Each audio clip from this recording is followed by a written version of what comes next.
Yeah, fine, Triveni ma'am.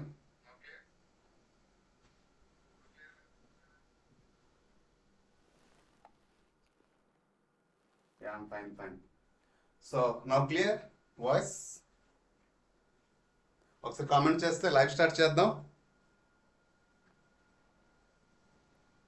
Very good morning Tirupati రావు గారు, good morning. So ఎలా ఉంది ఒకసారి ఆడిబుల్ క్లియర్లీ ఎటువంటి డిలే లేదు కదా? సో సెషన్ స్టార్ట్ చేద్దాం అందుకోసం. ఉదయ్ గారు, యా గుడ్, థ్యాంక్ యూ. నన్ను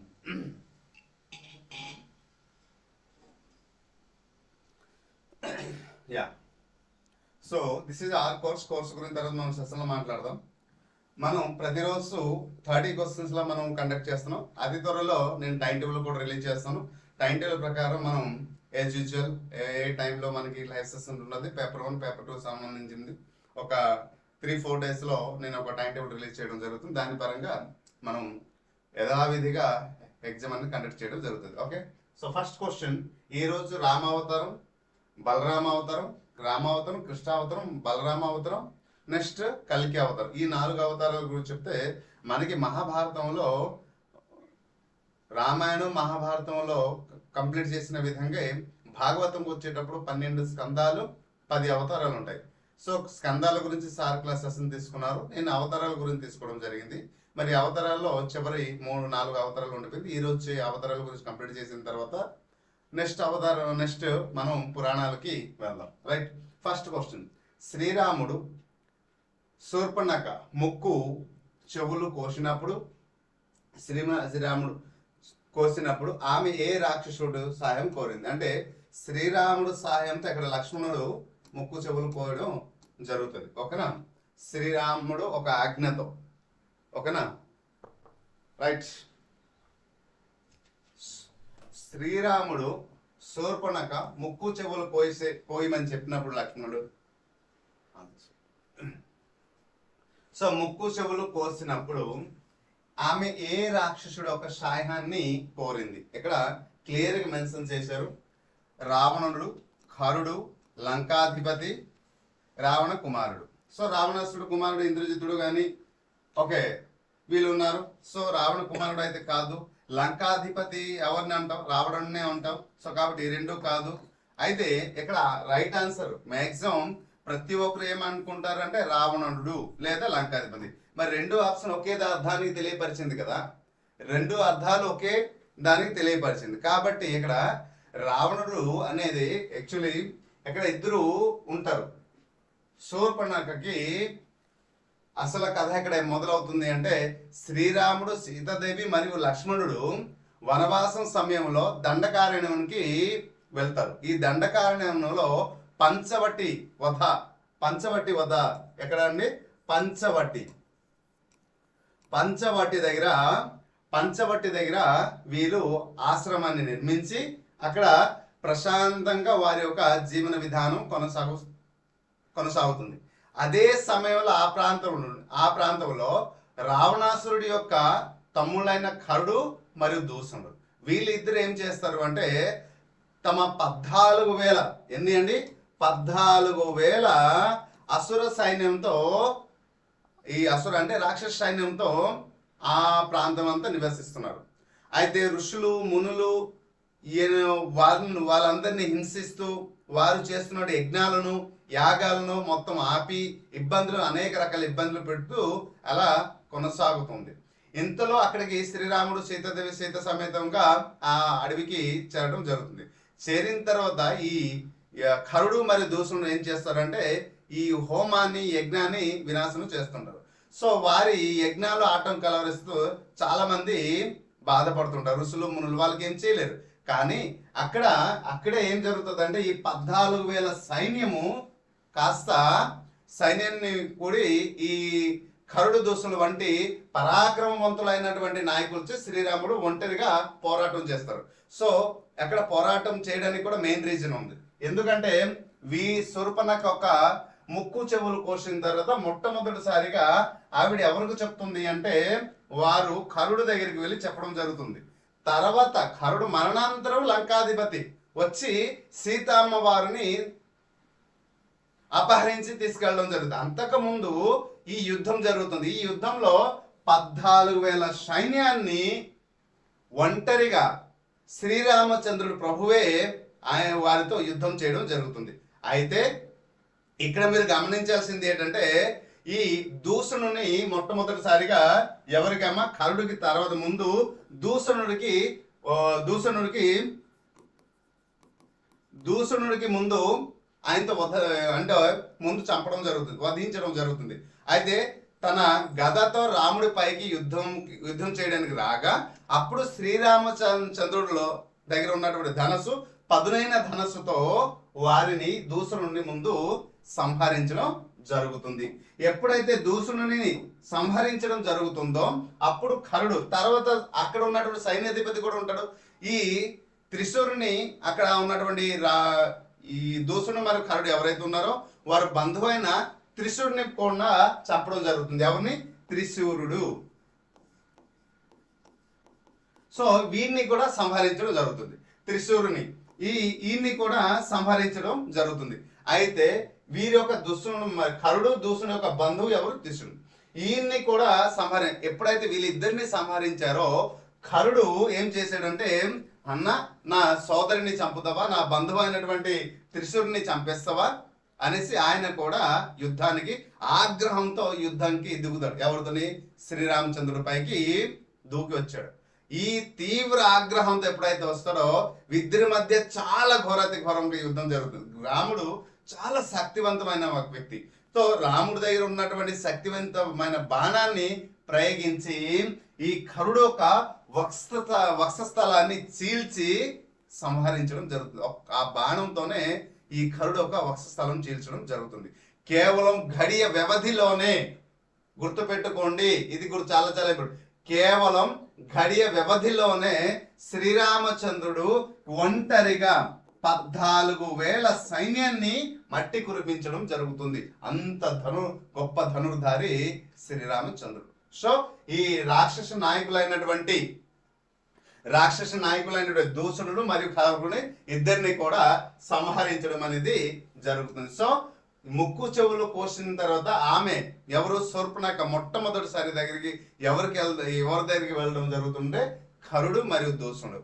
ఎప్పుడైతే వీళ్ళు సంహారం జరిగిన తర్వాత అది లంకాధిపతికి తెలిసిన తర్వాత అవమానంతో కుంగిపోయి అప్పుడు ఎవరు? ఈ శూర్పణఖ అవమానంతో కుంగిపోతే లంకాధిపతి దగ్గరికి వెళ్ళి ఈ విషయాన్ని చెప్పిన తర్వాత అప్పుడు ఆయన వచ్చి ముక్కు చెవులు లక్ష్మణుడు కోస్తాడు. తెలుసు శ్రీరాముడు ఒక ఆదేశంతో, ఓకేనా? సో అయితే అప్పుడు రావణాసురుడు వచ్చి ఎవరిని? సీతమ్మ వారిని అపహరించడం జరుగుతుంది. సో రైట్, అక్కడుతున్నది. నెక్స్ట్ క్వశ్చన్, వనవాస సమయంలో, గుర్తుపెట్టుకోండి, వనవాసం సమయంలో శ్రీరాముడు చిత్రకూటములో ఎంత కాలం నివసించాడు? చెప్పండి అమ్మా. వనవాసం సమయంలో శ్రీరామచంద్ర ప్రభువు ఎంత కాలం నివసించడం జరిగింది చిత్రకూటం? ఓకే, 1 సంవత్సరం, 2 సంవత్సరాలు, 3 సంవత్సరాలు, 5 సంవత్సరాలు, ఇలా 4 ఆప్షన్స్ ఇవ్వడం జరిగింది. So it's the exact answer. Come on చేయాలి.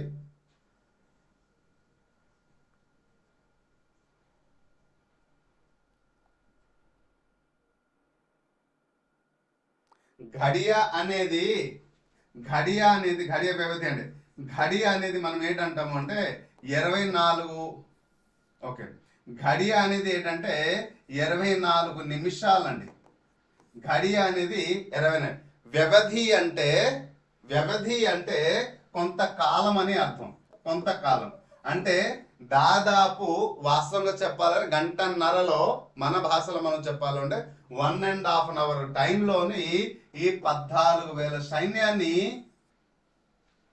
గడి అంటే 24 minutes. సో ఈ 14,000 అంటే ఇంకా వ్యవధి అనేసి అన్నారు కదా, ఈ వ్యవధి అనేది కూడా కలిపితే మొత్తం పైన గంటన్నర సమయంలో ఇక్కడ ఈ అసుర సంహార 14,000 సైన్యాన్ని మట్టి కురిపించడం జరుగుతుంది. ఓకేనా, గోట్ ఇట్. సో రైట్, ఇక్కడ 1 year అనేది exact answer. So correct answer రాశారు, వెరీ గుడ్, ఫైన్, రైట్. అందరూ పర్ఫెక్ట్ రాశారు. Good good, very good, very good, very good. ఎవరు ఎగ్జాక్ట్ ఆన్సర్ రాశారు? ఫస్ట్ వన్ సునీత మేడం గారు. How are you? Fine, super super. Okay, right answer. Good morning Ram Rachana గారు. Okay, exact 1 year. Yes, వనవాసం మొదలైనటువంటి తొలి కాలంలో శ్రీరాముడు, సీతాదేవి మరియు లక్ష్మణుడు ముగ్గురు కలిసి చిత్రకూట పర్వంలో, ఎక్కడండి? చిత్రకూట పర్వంలో 1 సంవత్సరం ఈ పర్వతం పైన ప్రశాంతంగా, ఎందుకంటే 14 సంవత్సరాలు కదా. సో ఈ 14 సంవత్సరాలు మొట్టమొదటి సంవత్సరం అనేది ప్రశాంతంగా వీళ్ళు చిత్రకూటంలో గడుపుతారు. భరతుడు వచ్చి పాదుకలను తీసుకువెళ్ళిన తర్వాత కూడా వారు అక్కడే కొంతకాలం నివసించిన తర్వాత ఆ ప్రాంతాన్ని విడిచిపెట్టి వేరే ప్రాంతానికి వెళ్ళడం జరుగుతుంది. సో భరతుడు వచ్చినంత వరకు శ్రీరామచంద్ర ప్రభువు, భరతుడు నానా విధాలుగా ప్రయత్నిస్తాడు. సో బతిమాలుతాడు, అన్నా నువ్వు లేనిది నేను లేను, సో కాబట్టి మీరే రావాలి, మీరే రాజ్యాన్ని పరిపాలించాలంటే లేదు, ఇది నాన్నగారు ఇచ్చినటువంటి మాట, కాబట్టి నేను రాను అని రిటర్న్ చెప్పడం జరుగుతుంది. చెప్పిన తర్వాత భరతుడు తన పాదుకలను తీసుకెళ్లి తన పాదుకల సింహాసనం పైన పెట్టి 14 సంవత్సరాలు వనవాసం అంటే ఈయన చేసిన తర్వాత ఈ వ్యవధిలో 14 సంవత్సరాలు భరతుడు రాజ్యాన్ని పరిపాలిస్తాడు. అన్న పైన ఉన్నటువంటి ప్రేమ అటువంటిది, గౌరవం అటువంటిది. సో దానికి నిదర్శనం ఏంటంటే, యాక్చువల్లీ కైకేయి యొక్క ఉద్దేశం ఏంటంటే, అక్కడ మంత్రం ఎప్పుడైతే చెప్తుందో దాని యొక్క ఉద్దేశం ఏంటంటే 14 సంవత్సరాలు ఒక పర్సన్ కానీ రాజ్యాన్ని పరిపాలిస్తే మిగతా సంవత్సరాలు ఈ ప్రజలు పాత రాజ్యాధిపతి ఎవరిని? శ్రీరాముడు, అతన్ని మర్చిపోతారు. కాకపోతే భరతుడినే బాగా పరిపాలిస్తున్నారు, భరతుడే కావాలని కోరుకుంటారు అని ఒక ఉద్దేశంతో ఈ యొక్క 14 సంవత్సరాల వనవాసం అనేది కోరడం జరుగుతుంది. సో అయితే 14 సంవత్సరాల వనవాసంలో మొట్టమొదటిది పంచవటిలో ఉండడం జరుగుతుంది. సీతమ్మను అపహరణ సమయం తర్వాత చూడండి, అపహరణ తర్వాత శ్రీరాముడు సుగ్రీవుడికి సహాయం చేయడానికి వాడినటువంటి ఆయుధం ఏమిటి? ఎక్కడ క్వశ్చన్, మంచి క్వశ్చన్. అమ్మవారిని అపహరించి తీసుకువెళ్ళిపోయారు ఎవరు? లంకాధిపతి ఎప్పుడైతే అపహరించి తీసుకెళ్లిపోయారో అప్పుడు ఎవరితోని మైత్రి బంధం చేశారు? ఇక్కడ వానర రాజు అయినటువంటి వాలి, సుగ్రీవులు అన్నదమ్ములు ఇద్దరు ఉండేవారు.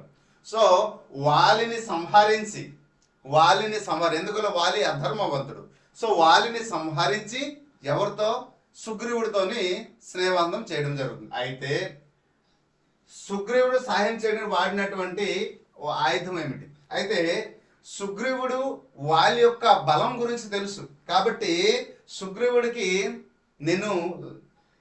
నీకు ఈ కిష్కింధకి రాజుని చేస్తాను సో అని చెప్పినప్పటికి కూడా అప్పుడు వాళ్ళకి నమ్మకం, సుగ్రీవుడికి నమ్మకం కలగట్లేదు. ఎందుకంటే తనన్న గొప్ప బలిశాలుడు, బలవంతుడు, ప్లస్ రావణాసురుడు లాంటి వాడు, పెద్ద అంత లంకాధిపతికి ఎలా ముప్పు తిప్పులు పెట్టి 7 సముద్రాలు తిప్పి ఎంత ఇబ్బంది పెట్టాడో మనకి తెలుసు. అటువంటి వ్యక్తి ఎవరైనా తనతో యుద్ధం చేస్తే ఆ ఓటమి తప్ప గెలుపు అయితే ఉండదు. అటువంటి వ్యక్తిని ఎలా ఈయన సంహారం చేస్తానని చెప్తున్నాడు అనేది చెప్పిన మాట ఓకే, కానీ ఎలా సంహారం చేస్తాను కొంత అపనమ్మకం ఉండే తన మనసులో. ఈ నమ్మకాన్ని పోవాలి అంటే నమ్మకం కుదిరించాలి. ఆ నమ్మకం కుదిరించడానికి ఎటువంటి ఆయుధాన్ని ఉపయోగించాడు? సో ఇక్కడ ధనస్సు, కత్తి, గద, త్రిశూలం. త్రిశూలం అనేది మనం ముఖ్యంగా పరమశివుడు యొక్క అస్త్రం లేదా గొడ్డలి కూడా అంటాం. గద అనేది ముఖ్యంగా మహాభారతంలో లేదా రామాయణంలో హనుమంతుడు ఉపయోగించినటువంటి వెపన్. ఓకే, మహాభారతంలో భీముడు మరియు దుర్యోధనుడు మరియు బలరాముడు వంటి వారు వాడినటువంటి వస్తువు ఆయుధం ఏంటంటే గద కదా. కత్తి అనేది ఎక్కడ సాధారణంగా యుద్ధంలో ఎక్కడ కూడా ఖడ్గాన్ని శ్రీరామచంద్రుడు ఎక్కడ కూడా వాడలేదు. సో యాక్చువల్లీ ఇక్కడ ముఖ్యంగా మహాభారతంలో దీన్ని ఎవరు ఉపయోగిస్తారు? నకులు, సహదేవులు కూడా ఉపయోగిస్తారు. సో ఇది కూడా కాదు. Okay, so right answer is the ధనస్సు. అయితే ఈ ధనస్సు ఇది సరైన ఆన్సర్ కదా. అయితే సుగ్రీవుడు అన్న అయినటువంటి వాలిని సంహరించడానికి శ్రీరాముడు తన కోదండం అనే ధనుస్సుతో ఈ బాణాన్ని ప్రయోగించాడు. సో అప్పుడు వాలి మరణాంతరము సుగ్రీవుడిని రాజ్యాధిపతి చేస్తారు, రైట్. కానీ ఆ వాలిని సంహారం చేస్తున్న నమ్మకం తనలో కుదిర్చడానికి ఒకే బాణంతో 7 చెట్లను పెద్ద పెద్ద పెద్ద పెద్ద భయంకరమైనటువంటి చెట్లని ఒకే బాణంతో నేల కూర్చడం జరుగుతుంది. ఆ బాణానికి ఉన్నటువంటి బలం ఎంతదో, ఆ బాణం ఎంత రాముడి యొక్క బాణం, రామ బాణంకున్న గొప్పతనం, రామ బాణంకు ఉన్నటువంటి బలము, రామ బాణం ఎంత శక్తిమంతమైనది అనేది తెలియపరచడానికి రాముడు చూపించినటువంటి ఒక్క చిన్న పని వల్ల అప్పుడు సుగ్రీవుడు వాలితో యుద్ధానికి అంగీకరించి అప్పుడు వాలితో యుద్ధానికి దిగుతారు. మొదటిలో సుగ్రీవుడు అనేక రకాల ఇబ్బందులు పడతాడు, దెబ్బలు తింటాడు.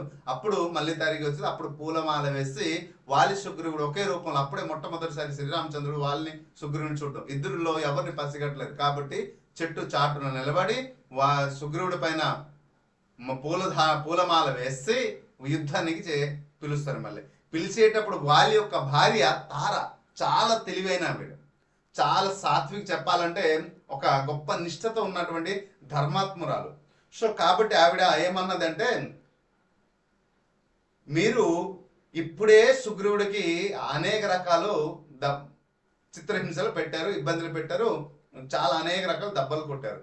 ఆయన ఓటమిని అంత బాధని ఓర్చుకుని బయటికి వెళ్ళిపోయిన వాడు మళ్ళీ మిమ్మల్ని పిలుస్తున్నాడంటే దీని వెనకాల ఎంతో కొంత మర్మం ఉంటుంది. దయచేసి సో ఎంతో కొంత మర్మం ఉంటుంది, వెళ్ళొద్దు అనేది చెప్పడం జరుగుతుంది. ఎవరికి? తన భర్తని, వాలిని. కానీ తార మాట వాలి వినలే. నిజంగా ఒక స్త్రీ మాట కానీ భర్త విని, స్త్రీ మాట కానీ ఒక పురుషుడు వింటే ఎప్పుడు కూడా వినాశనం జరగదు. కానీ వినలే, యుద్ధానికి మళ్ళీ. ఎందుకంటే అప్పటి వరకే నేను బలవంతున్నాన్ని, తనలో అహంకారం ఉంది, తన బలమే తన అహంకారం. మనిషి పతనం అవడానికి అహంకారమే. సో అహంకారమే తనకి సర్వనాశనం చేస్తుంది కాబట్టి అహంకారంతో మళ్ళీ సుగ్రీవుడితో యుద్ధం చేయడానికి అంగీకరిస్తాడు. ఓకే. సో తార చెప్పే మాటని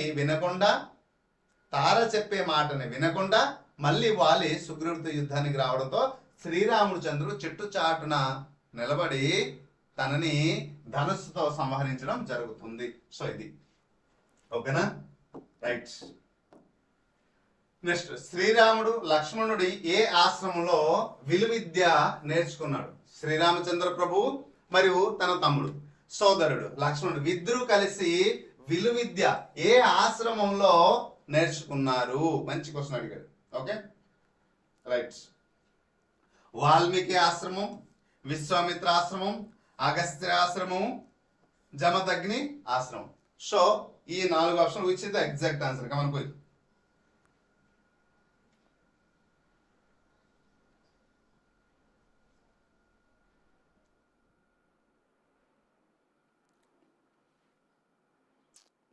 కమన్ క్విక్ చేయాలి, ఆన్సర్ చేయాలి. చూద్దాం. Mention your Jayashree.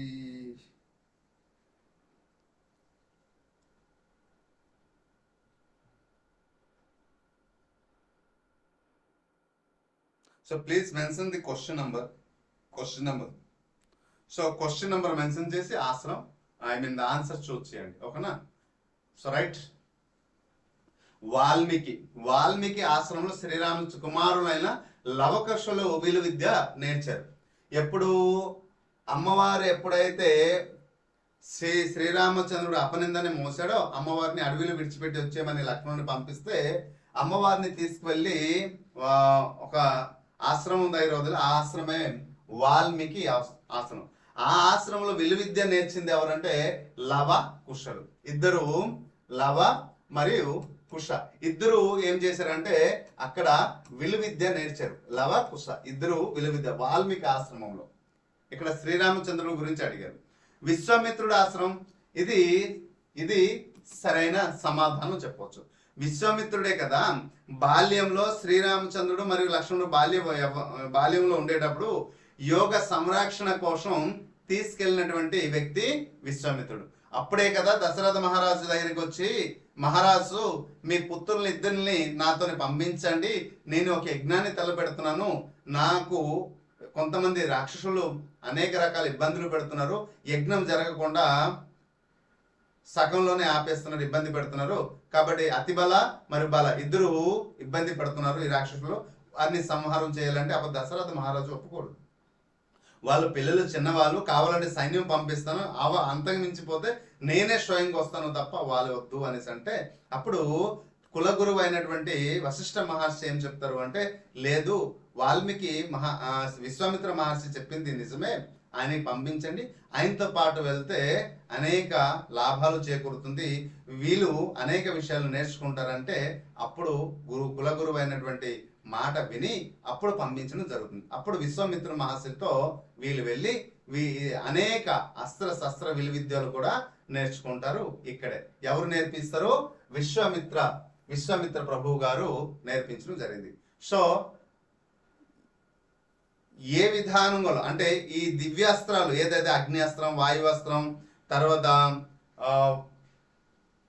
వరుణాస్త్రం, ఏవైతే అనేక రకాల అస్త్రాలు ఉన్నాయో, సో ఈ మనం బ్రహ్మాస్త్రం అంటాం, విష్ణుస్త్రం, చక్రాస్త్రం, అనేక రకాల అస్త్రాలు.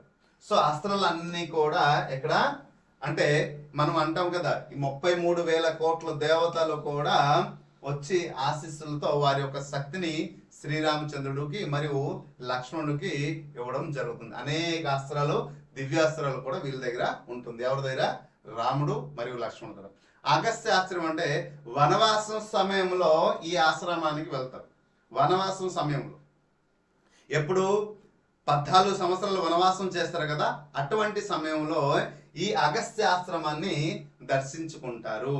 ఓకే, సో అప్పుడు శ్రీరామచంద్రుడికి అగస్త్య మహర్షి విష్ణు ధనస్సు మరియు విష్ణు అస్త్రం కూడా ఇవ్వడం జరుగుతుంది. ఓకే, అక్షయ తృణాలు వంటి విలువిద్యలు అగస్త్య మహాముని గారు ఇవ్వడం జరుగుతుంది.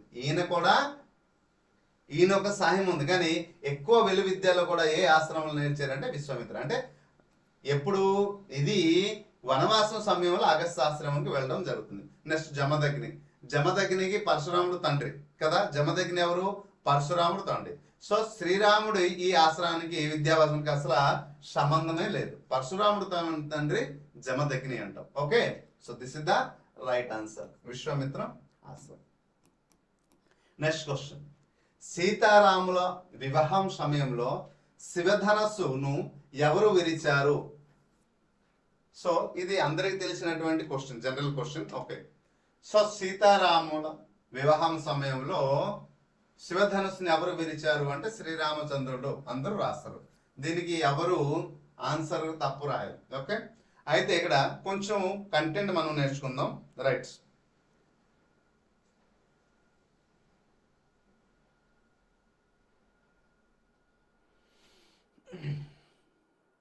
రైట్,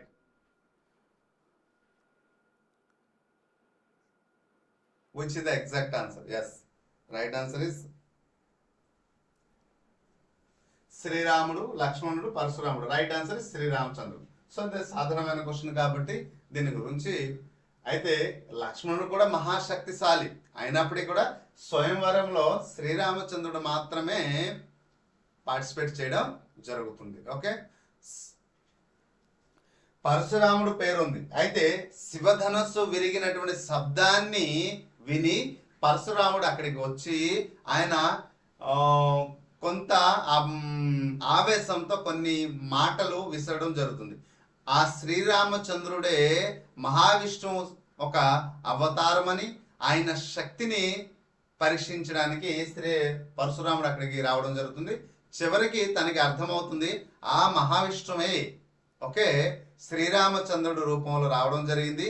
ధర్మాన్ని సంస్థాపన చేయడానికి రావడం జరిగింది, అధర్మాన్ని ఎక్కడ నాశనం చేయడానికి రావడం జరిగిందని గమనించి ఈయన దగ్గర ఉన్నటువంటి అస్త్రం కూడా శ్రీరామచంద్రుడికి ఇవ్వడం జరుగుతుంది. ఓకేనా. సో నెక్స్ట్ క్వశ్చన్, శ్రీరాముడు అయోధ్యలో పట్టాభిషేకం చేసుకున్నప్పుడు ఏ వంశం నుంచి వచ్చిన వారు పాల్గొన్నారు? ఇక్ష్వాకు వంశం, సూర్యవంశం, చంద్రవంశం, కృష్ణవంశం. మంచి క్వశ్చన్ అండి.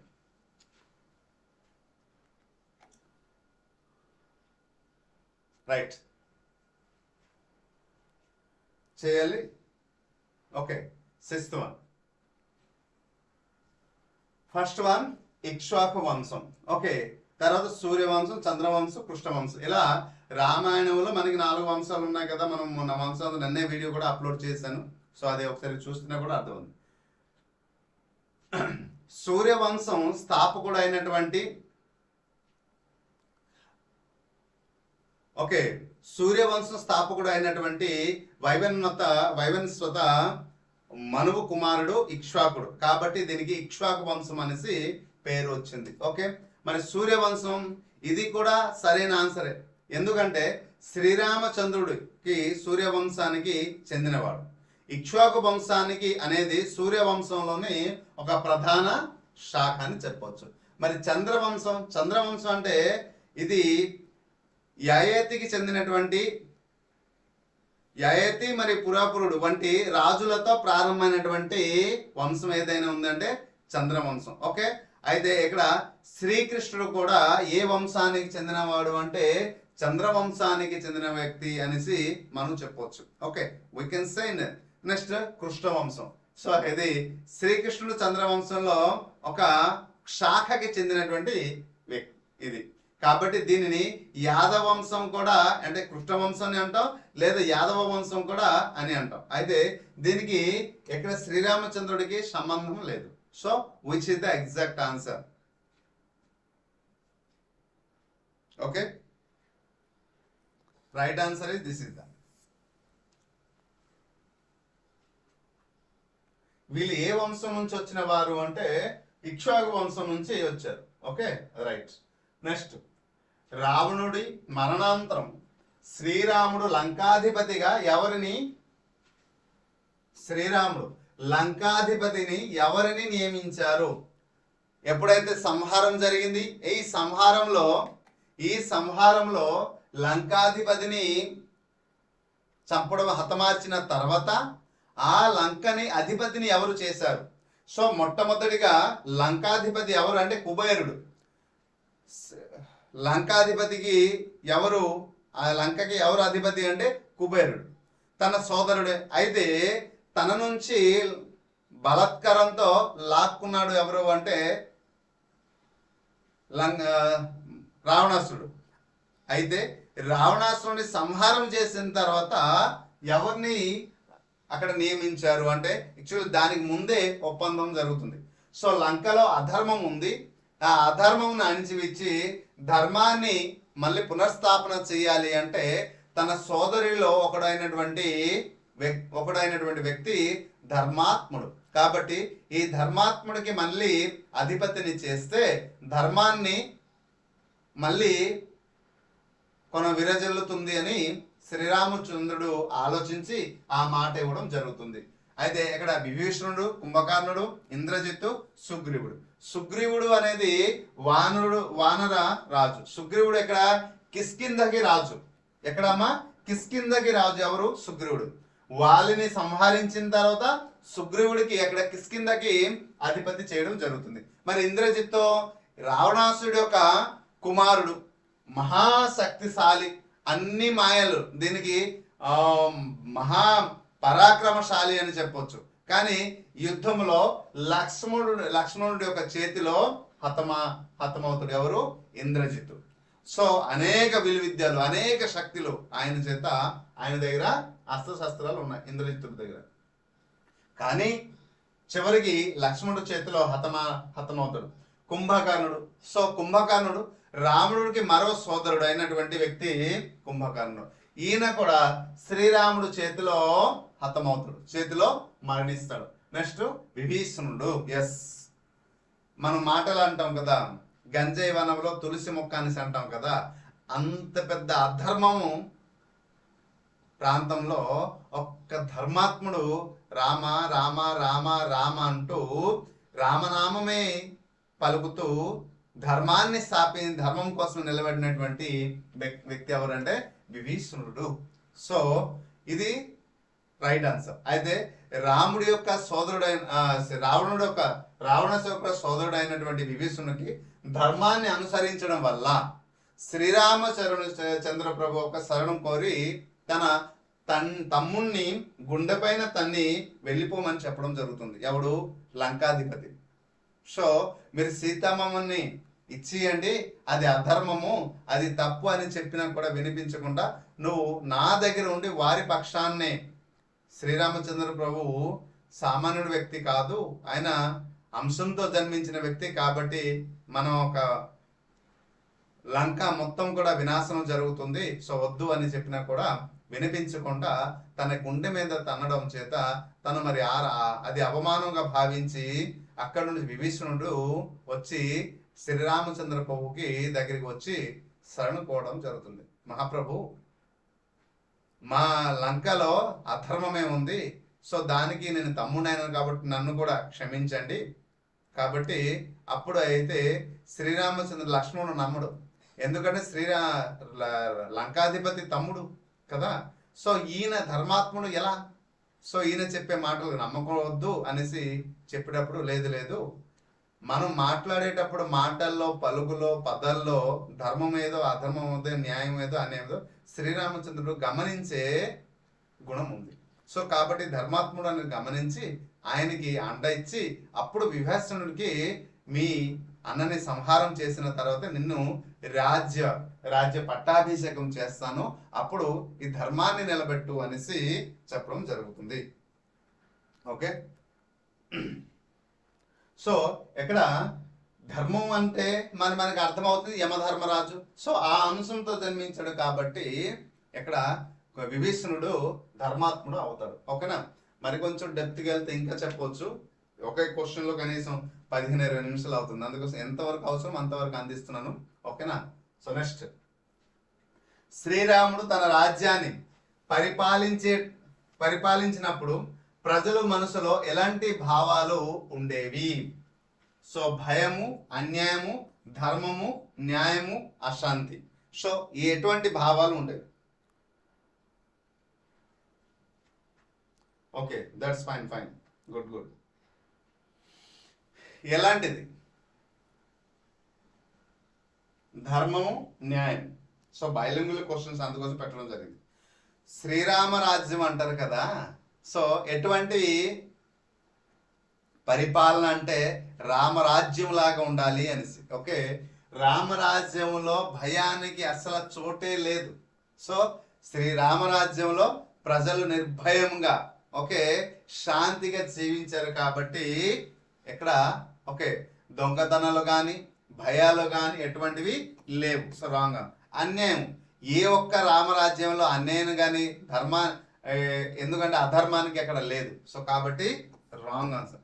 ధర్మము మరియు న్యాయము శ్రీరామరాజ్యంలో 4 దిశలుగా శివతాండముగా శివుడు తాండవిస్తే ఎలా ఉంటుందో అలాగా శ్రీరామచంద్రుడు ఒక పరిపాలన సమయంలో తన రాజ్యంలో మరియు ధర్మము మరియు న్యాయము అనేది 4 దిశలు తాండవము చేసింది. అంత అంటే శ్రీరామచంద్రుడు పరిపాలన, ఎందుకంటే రామాయణము అంటారు. రామాయణము, రామ ప్లస్ యణము. యణము అంటే శ్రీరాముడు నడిచినటువంటి 2 పాదాలు. ఆ 2 పాదాలే ఒకటి ధర్మము మరియు న్యాయము లేదా సత్యము అంటారు. ధర్మము మరియు సత్యము ఈ రెండిటిని పాదాలు, యణము అంటే పాదాలు. సో ఆ పాదాల నుంచి వచ్చినటువంటి ఇదే ఇది. అందుకోసమే ఇక్కడ న్యాయబద్ధమైన జీవితాన్ని ఆయన గడిపారు కాబట్టి ఈ పాలనకి రామరాజ్యం పాలన అంటే ఒక ఆదర్శంగా నాటి నుండి అంటే త్రేతాయుగంలో ఏర్పడినటువంటి పరిపాలన ద్వాపర యుగం తర్వాత ఇప్పుడు కలియుగంలో కూడా ఆ పరిపాలన గురించి మాట్లాడుతుంది. అంటే ఈ భూమి ఉన్నంత వరకు రామరాజ్య పాలన అనేది కొనసాగుతుంది. రామరాజ్య పాలన అంటే ధర్మానికి న్యాయానికి ప్రతీక కాబట్టి రామరాజ్య పాలన ఒక ఆదర్శంగా ఎల్లవేళలా ఉండిపోతుంది అనేసి చెప్పడం జరుగుతుంది చరిత్ర. రైట్, మరి అశాంతి ఇటువంటివి అసలు ఎటువంటివి లేవు. So this is the exact answer. Next question చూడండి. శ్రీరాముడు అరణ్యవాసంలో ఉన్నప్పుడు భరతుడు ఏ నది ఒడ్డున ఆశ్రమం నిర్మించుకున్నారు? So right, which is the exact answer. ఇక్కడ 4 ఆప్షన్ ఇవ్వడం జరిగింది. సరయు నది, గంగా నది, Godavari, Yamuna. Okay, answer please.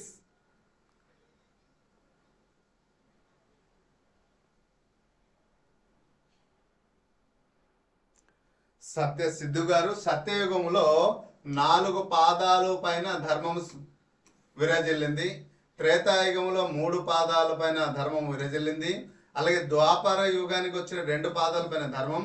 ఇప్పుడు కలియుగంలో 1 పాదం పైన ధర్మం ఉంది.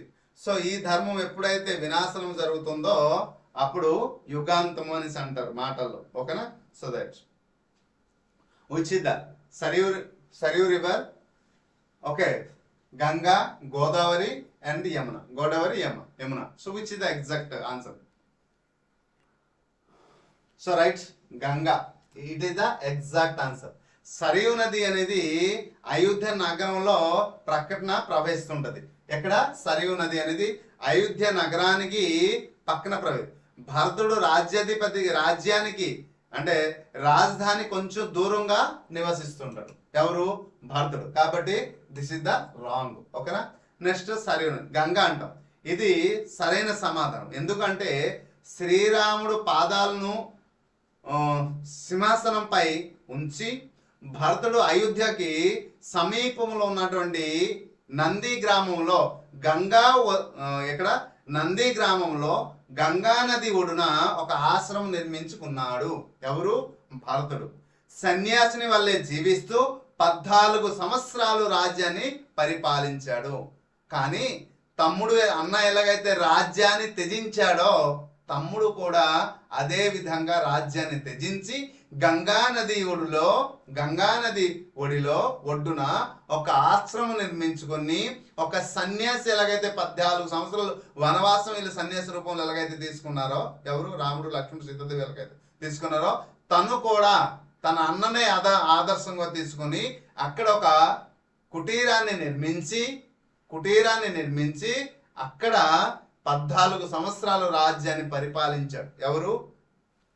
మహా ధర్మాత్ముడు, తన తమ్ముడు భరతుడు. సో కాబట్టి గంగా నది ఇస్ ద ఎగ్జాక్ట్ ఆన్సర్. తన రాజ్యం దగ్గర ఉండలేదు.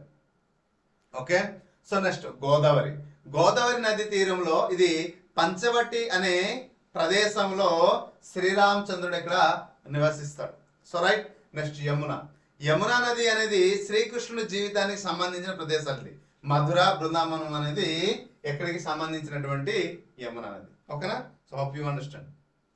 నెక్స్ట్, శ్రీరాముడు పితృవాక్య పరిపాలన కోసం వనవాసం వెళ్ళినప్పుడు చూసుకోండి, వనవాసం వెళ్ళినప్పుడు అతనితో పాటు ఎవరెవరు ఉన్నారు? ఎస్, సీత, లక్ష్మణుడు, భరతుడు, శత్రుఘ్నుడు, కౌశల్య, సుమిత్ర, భరతుడు, లక్ష్మణుడు. So right answer is this is the. Okay, ఇంకెక్కువ మాట్లాడాల్సిన అవసరం లేదు. ఓకే,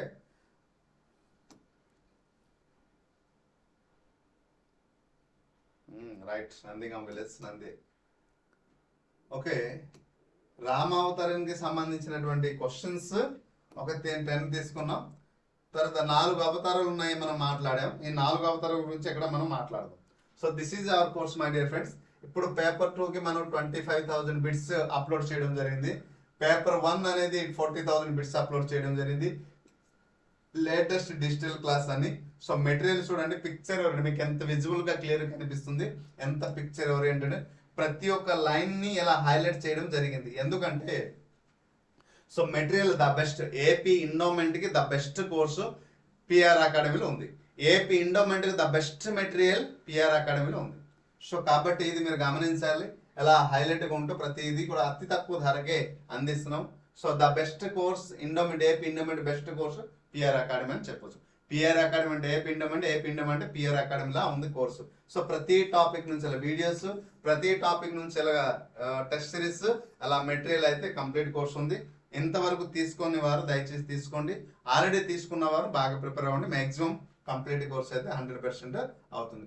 ఒక్కసారి కోర్స్ తీసుకునే ముందు దయచేసి ఫ్రీ మెటీరియల్ ఉంది, చూడండి, చదవండి, తెలుసుకోండి.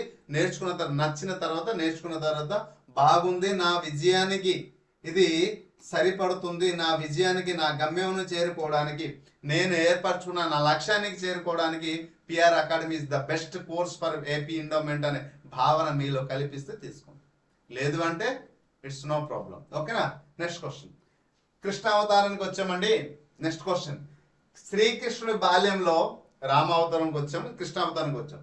శ్రీకృష్ణుడి బాల్యంలో పూతన అనే రాక్షసిని చంపడానికి ఏ పద్ధతిని ఉపయోగించాడు? ఎస్,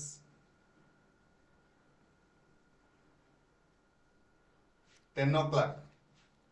ఓకే, తన గదను వాడాడు, ఆమె పాలు తాగి చంపేశాడు, బాణం వేసి చంపాడు, ఆమెను తన చేతితో కొట్టి చంపడం జరిగింది. So which is the exact answer?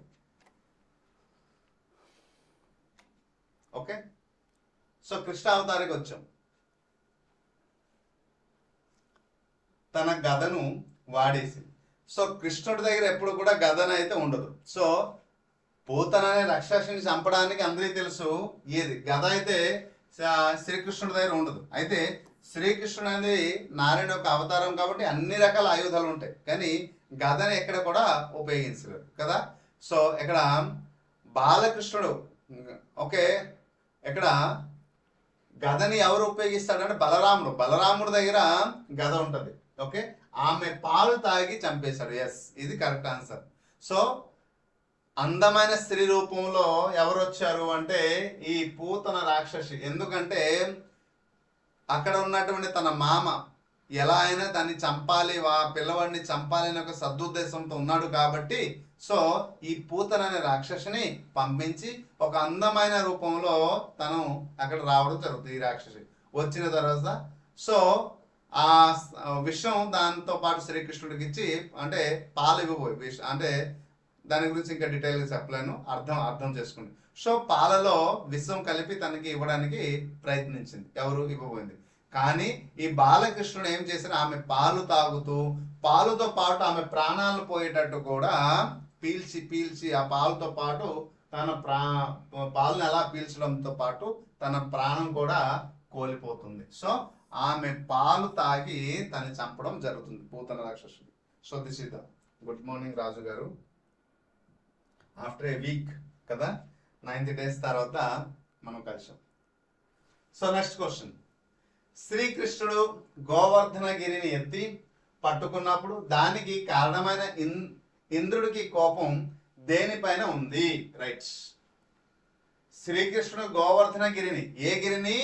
తన బొట్టని వేలితో, అక్కడ కనిపిస్తుంది చూసారు కదా, ఇలా బొట్టని వేలితో గోవర్ధనగిరిని ఎత్తు పట్టుకుంటాడు. ఓకే, అయితే దానికి కారణమైన ఇంద్రుడికి కోపం దేనిపైన ఉండేది? గోవుల పైన ఉందా, ప్రజల మీద ఉందా, యజ్ఞం మీద ఉండేదా, గోవర్ధనగిరి మీద ఉండేదా? దేనిపైన ఉండేది? సో రైట్ ఆన్సర్ ఆన్సర్ చేయాలమ్మా.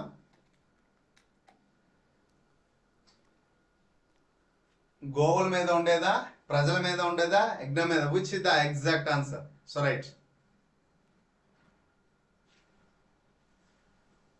సో ఇంద్రుడి కోపం గోవుల మీద కాదు, గోవులు అనేది మనం పూజలు చేస్తే పూజనీయులమైనది కాబట్టి దీనిపైన లేదు. ప్రజల మీద, ప్రజలకి ఇంద్రుడికి సంబంధమే లేదు. ఓకే, సో ప్రజలు తనను పూజించలేదనే కోపంతో ఉన్న దాని వెనుక ఉన్న ప్రధాన కారణం యజ్ఞం ఆపేయాలని. So this is the not exact answer. Maybe it is one of the reason but not a major reason. ఇది గమనించాలి my dear friends. So right answer ప్రజల మీద కాదు మై డియర్ ఫ్రెండ్స్, ఇది గమనించాల్సింది, ప్రజల మీద కాదు. ఇది అందుకోసం మీకు ఎగ్జామ్ అంటుండ్రు కదా. So it is one of the reason but it is not a major reason. ప్రజల మీద దేనిపైన కోపం ఉండదే? యజ్ఞం పైన కోపం ఉండదు. ఇది మనం ఎగ్జాక్ట్ ఆన్సర్ అని చెప్పాలి. గోకుల వాసులు ప్రతి సంవత్సరం ఇంద్రుడికి యజ్ఞం చేసేవారు. కృష్ణుడు సూచన మేరకు వారు ఆ యజ్ఞాన్ని ఆపి ఇంద్రుడి కోసం యజ్ఞం చేసేవారు ప్రతి సంవత్సరం. ఎవరు? ఈ గోకులంలో ఉన్నటువంటి ప్రజలు. అయితే ఆ సంవత్సరము ఏం చేస్తారంటే ఈ గోకుల వాసులు అందరూ కూడా ఇంద్రుడికి చేస్తున్నటువంటి యజ్ఞంని ఆపి, వారు ఆ యజ్ఞాన్ని ఆపి తమకు జీవన ధారమైనటువంటి గోవర్ధన పర్వతానికి, గోవులకి పూజ చేశారు. సో వారు దేనిపైన ఆధారపడుతున్నారు? గోవుల పైన ఆధారపడుతున్నారు కాబట్టి వారికి పూజ చేశారు. అప్పుడు దానితో ఆ యజ్ఞమును ఆపడానికి, ఆగిపోవాలని ఇంద్రుడు ఆగ్రహించి యజ్ఞం ఆపించడానికి అనేక రకాల విధాలుగా ప్రయత్నించారు. అప్పుడు విపరీతమైన కుండపాతం వర్షంతో కురిపిస్తే అప్పుడు శ్రీకృష్ణుడు తన వేలుతోని, చిటికుని వేలుతోని ఆ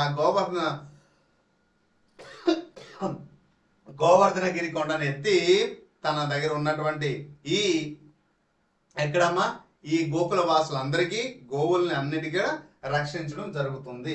so this is the right answer. ఓకేనా? Okay, next. మహాభారత యుద్ధంలో శ్రీకృష్ణుడు అర్జునుడికి ఉపదేశించిన భగవద్గీతలో ఎన్ని శ్లోకాలు ఉన్నాయి?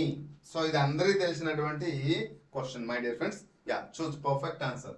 500, 700, 1000 అండ్ 1500.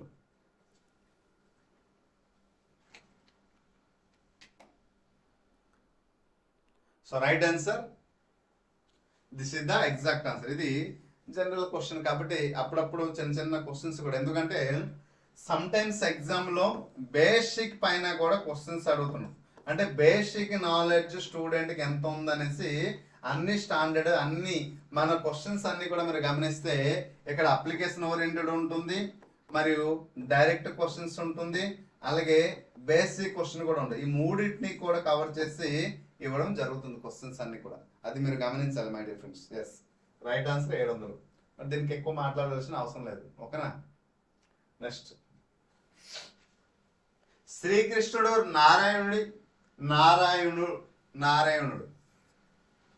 నారాయణుడుగా పిలువబడడానికి కారణం ఏమిటి? What is the reason for lord Krishna to be called Narayana? నారాయణుడు అని శ్రీకృష్ణుడు ఎందుకు పిలిచారు? What is the main reason? So ఎక్కడ చూడండి, నారదుడు ఆయన భక్తుడు కాబట్టి శ్రీకృష్ణుడు నారాయణుడు అని పిలవడానికి కారణం ఏమిటి? నారదుడు మాత్రమే ఆయనకి భక్తుడు కాబట్టి నారాయణుడు అని పిలిచారా? ఆయన సూర్యవంశానికి చెందినవాడు కాబట్టి నారాయణుడు అని పిలిచారా? ఆయన నీటిలో నివసించేవాడు కాబట్టి నారాయణుడు అని పిలిచారా? ఆయన నరులన్నింటినీ మార్గదర్శకుడు కాబట్టి నారాయణుడు అని పిలిచారా? మంచి క్వశ్చన్ అండి. Okay, one of the best question my dear friends. Video ఇంతవరకు లైక్ చేయని వారు దయచేసి లైక్ చేయండి. ఓకేనా? సో మంచి క్వశ్చన్ ఇది. నారదుడు ఆయన భక్తుడు కాబట్టి, నారదుడికి ఆయన గొప్ప భక్తుడు, ఆయనకి గొప్ప భక్తుడు ఎవరంటే నారదుడు. కానీ అది పేరుకి కారణం, ఈ పేరుకి అస్సలు కారణం కాదు. ఇప్పుడు భక్తుడు యొక్క ఓకే కొన్ని మనం ఘట్టంలో మనం చూస్తాం, భక్తుడికి ఇష్టమైనటువంటి పేరులో పిలిస్తే ఆ మహావిష్ణువుకి చాలా ఇష్టం కాబట్టి, but here is it is not a exact answer. So next, ఆయన సూర్యవంశానికి చెందినవాడు కాబట్టి, సూర్యవంశంలో ఎవరు? ఈయన సూర్యవంశంలో చెందినవాడు శ్రీరామచంద్రుడు. కానీ కృష్ణుడు ఇక్కడ ఏ వంశానికి చెందినవాడు అంటే చంద్రవంశానికి చెందినవాడు. సో ఇది రాంగ్ ఆన్సర్. ఓకే, శ్రీరామచంద్రుడు సూర్యవంశానికి చెందినవాడు, శ్రీకృష్ణుడు చంద్రవంశం లేదా యాదవ వంశం కూడా అంటారు, చంద్రవంశానికి చెందినవాడు కాబట్టి ఇది రాంగ్. ఆయన నీటిలో నివసించేవాడు. నీటిలో ఎవరు? ఆయన నీటిలో నివసించేవాడు, నీటిలో నివసించేవాడు కాదు. ఇది ఇది గమనించాలి ఏంటంటే నీటి కదా, నీటిలో నివసిస్తుంటాడు మనం కాదు, ఇది కూడా కాదు. ఓకేనా? అయితే ఇక్కడ సరైన సమాధానం ఏంటుంది? ఇది నరులన్నింటికీ మార్గదర్శకుడు. ఎస్, నరులు అంటే మానవులు. Okay, is one of the best guider, best philosopher, best advisor, okay, best paths director అని చెప్పవచ్చు. ఓకే, నర అంటే నరులు, మనమందరము మనుషులము. సో మనుషులు నారాయణుడు కదా, ఆయన అంటే ఆశ్రమం లేదా గమ్యం. సో మన గమ్యానికి ఏ విధంగా చేరుకోవాలో మనకి దారి చూపించిన వాడే నారాయణుడు. అందుకోసమే నారాయణుడు నారాయణ నారాయణ నారాయణ అని పిలుస్తాం. సో మానవులందరినీ ఆశ్రమం ఇచ్చి మార్గ దశ నిర్దేశం చేస్తూ మార్గనిర్దేశం చేసి భవిష్యత్తును మనం ఒక గమ్యానికి చేరుకోవడానికి మన ఒక లక్ష్యానికి చేరుకోవడానికి తోడ్పడేవాడు కాబట్టి మార్గదర్శకుడు కాబట్టి ఆయనకి నారాయణుడు అని నరుల హితం కోసం నరుల యొక్క శ్రేయస్ కోసం నరుడు యొక్క తన గమ్యాన్ని చేరుకోవడానికి నరుడు తన ఒక దిశను నిర్దేశన చేస్తే తను దేనికోసం పుట్టాడో ఆ పుట్టుకొక అర్థాన్ని సదుద్దేశాన్ని ఇవ్వడానికి శ్రీకృష్ణుడు అనేక విధాలుగా ప్రయత్నించాడు కాబట్టి ఆయన్ని నారాయణుడు అనేసి పిలుస్తారు. సో మహాభారతంలో కూడా మనం గమనించాలి. సో స్వయంగా ఆయన నారాయణుడే అనేసి ఎంతమంది చెప్పినా దుర్యోధనుడు దానికి ఒప్పుడు లేదు, ఆయన నారాయణుడు కాదు. సో నరుడు యొక్క హితం కోసం వచ్చాడు కాబట్టి నారాయణుడు అని చెప్పినా కూడా ఎవరు దాన్ని నమ్మలే. మాయ తనలో ఉన్న మాయని నమ్మారు కానీ తనలో ఉన్న సత్యాన్ని కానీ ఎవరు గమనించలేకపోయారు. ఎవరికి ఎప్పుడైతే 18 రోజులు కురుక్షేత్రం యుద్ధం జరిగిందో చివరికి వారు స్వర్గారోహణ చేసిన తర్వాత అందరూ అక్కడ అంగీకరించాడు ఈ నారాయణుడే నర రూపంలో వచ్చినటువంటి శ్రీకృష్ణుడే నారాయణుడు నర రూపంలో వచ్చారు. ఎప్పుడు సర్వ వినాశనం జరిగింది. అంతకుముందు ఆయన దూతకు వచ్చినప్పుడు కానీ ఆయన ఎప్పుడైతే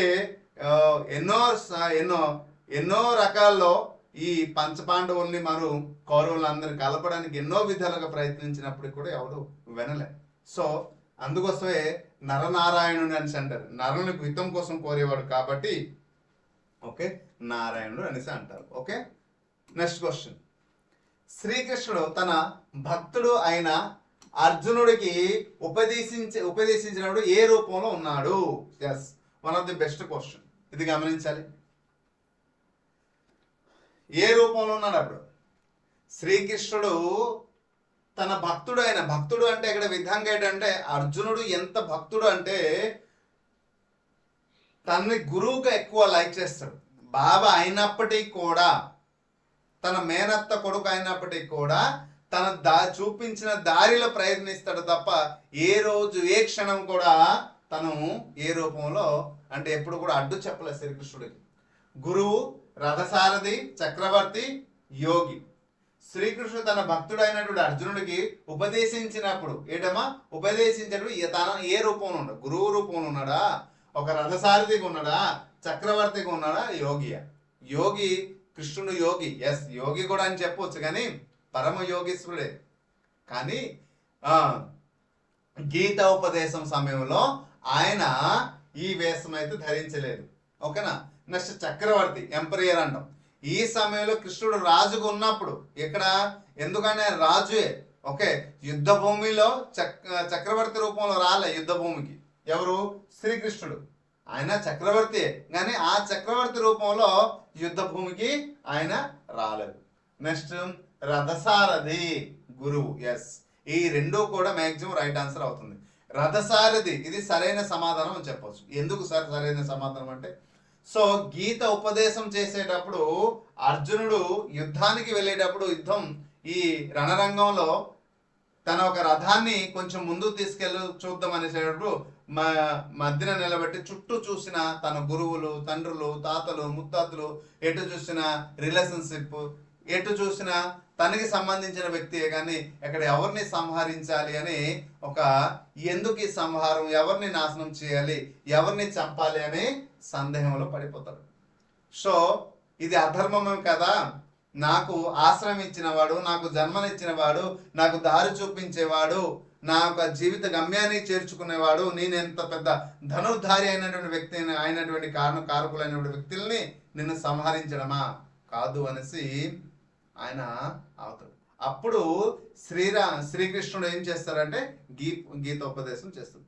ధర్మం ఏదో, అధర్మం ఏదో, న్యాయం ఏదో, అన్యాయం ఏదో, ఏది మంచు, ఏది చెడు, ఏది నీవారు, ఏది నీవారు కాదు, ఏది సరైనది, ప్రజలు ఎవరు, అధికారం ఎలా ఉండాలి, పరిపాలన ఎలా ఉండాలి, రాజులు ఎలా ఉండాలి, రాజ్యాధికారం ఎలా ఉండాలి, ఆ రాజ్యంలో ప్రజలు ఎలా ఉండాలి, ఆ రిలేషన్ చాలా అద్భుతంగా జీవితం అంటే ఏమిటి, ఒక రాజు ఎలా ఉండాలి, చెప్పినటువంటి వ్యక్తి ఎవరు? సో శ్రీకృష్ణుడు. సో ఆ సమయంలో రథసారథిగా ఉన్నారు. ఓకే, గురువు గానే జ్ఞానోపదేశం చేసినప్పటికీ కూడా భౌతిక రూపంలో రథసారథిగా ఉంటాడు. ఎవరికి? అర్జునుడికి. So this is the exact right answer. Next question. శ్రీకృష్ణుడు ద్వారక నగరాన్ని ఏ సముద్రంలో నిర్మించారు? ఎందుకు సముద్రంలో నిర్మించడానికి కూడా కారణం చెప్తాం, మాట్లాడదాం. సో అరేబియా సముద్రం, బంగాళాఖాతం, హిందూ మహాసముద్రం, పసిఫిక్ మహాసముద్రం. ఇప్పటికి కూడా దీనిపైన అనేక రీసెర్చ్ జరుగుతుంది. ఎస్, నిజంగా ద్వారక అనేటటువంటి ఒక నగరం ఉందా? ఆ నగరం ఉంటే ఎలా ఉంది, అది సముద్రంలో కలిసిపోయింది కాబట్టి అది ఎలా ఉంది అనేసి కూడా ఇప్పుడు కూడా రీసెర్చ్ జరుగుతుంది. అరేబియా సముద్రమా, బంగాళాఖాతమా, లేదా హిందూ సముద్రమా, ఓకే, పసిఫిక్ మహాసముద్రం. ఇది పసిఫిక్ మహాసముద్రం భారతదేశానికి చాలా దూరంగా ఉంది. ఓకే, పసిఫిక్ మహాసముద్రం. ఓకే, హిందూ సముద్రం. సో హిందూ సముద్రంలో భారతదేశానికి దక్షిణ దిక్కున హిందూ సముద్రం ఉంది కాబట్టి ఇది కూడా కాదు. సో నెక్స్ట్ బంగాళాఖాతం మనకి చాలా దగ్గరలో ఉంటుంది. ఇది భారతదేశానికి తూర్పు దిక్కున ఉంటుంది. ఏది? బంగాళాఖాతం, బే ఆఫ్ బెంగాల్ అంటారు. మరి అరేబియా సముద్రం. So this is the exact answer, Arabia. So ఈ అరేబియా సముద్రం అనేది జరాసంధుడు 17 సార్లు దండెత్తి వస్తాడండి. ఎందుకు? తన అల్లుడైనటువంటి కంసుడిని సంహరిస్తాడు. ఎవరు? శ్రీకృష్ణుడు. ఎప్పుడైతే తన అల్లుడైన కంసుని సంహరిస్తాడు కాబట్టి ఆ కోపంతో జరాసంధుడు శ్రీకృష్ణుడి పైన యుద్ధం దాదాపు 17 సార్లు దండెత్తి వస్తే ఈ 17 సార్లు అనేక మంది సైన్యాధిపతులు సైనికులను సంహరిస్తూనే ఉన్నాడు. చివరికి జరాసంధుడు మరియు భీముడు మల్ల యుద్ధంలో జరాసంధుడిని సంహరించడం జరుగుతుంది. అది శ్రీకృష్ణుడు చేయగలుగుతాడు. కానీ ఏ ముహూర్తం లేక దానికి ఒక ముహూర్తం ఉండదు. జరాసంధుడు, అలాగే దుర్యోధనుడు మరియు భీముడు, అలాగే ఇంకొక తాటకి తన రాక్షసుడు, తన అన్న అయినటువంటి వీళ్ళు నలుగురు ఒకే ముహూర్తంలో పుట్టుంటారు. ఒకే రాసుల వారు ఒకే ముహూర్తంలో పుట్టుంటారు. కాబట్టి ఈ 4-5 తర్వాత ఇంకొకటి ఎవరు ఉంటారంటే ఇంకొక రాక్షసుడు అండి. వీళ్ళు